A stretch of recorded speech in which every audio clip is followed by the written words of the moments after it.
हमें जानकारी है। कवित्री जो ललित है उनका जन्म हुआ था 1320 में और मृत्यु हुई थी 1391 ईस्वी। जैसे उत्तरी भारत में कबीर प्रसिद्ध है अपनी दोहों के लिए, साखियों के लिए, उसी तरह से जो ललित कवित्री है वो कश्मीरी भाषा की कवित्री, कश्मीर में वो इसी तरह से प्रसिद्ध है जिस तरह से हमारे उत्तरी भारत में कबीर। ये दोनों समकालीन, लगभग समकालीन है, कुछ दिनों का मतलब कुछ सालों का इसमें वो है।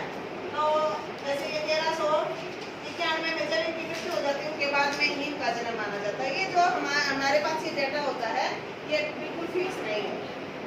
हम जो सुनते हैं, जो हमें लिखा हुआ मिलता है, हम इनको लेकर चलते हैं।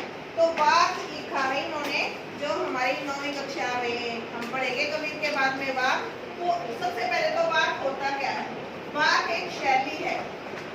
शैली, शैली का मतलब होता है ढंग, तरीका, कि किसी भी काव्य को लिखने का जो वाक है वो काव्य शैली है।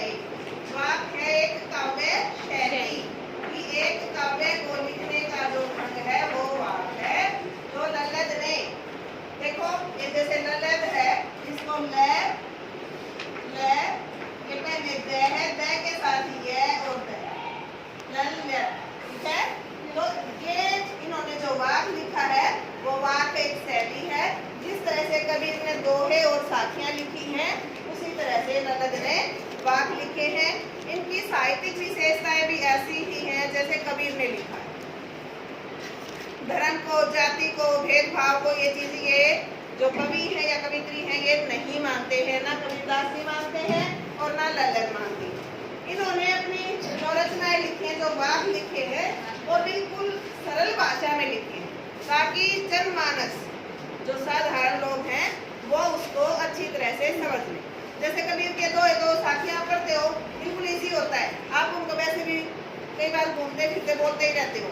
इसी तरह से जो ललित के वाक हैं वो भी कश्मीर में इसी तरह से प्रचलित है जिस तरह से हमारे उत्तरी भारत में कबीर प्रसिद्ध। ठीक है, धन्यवाद।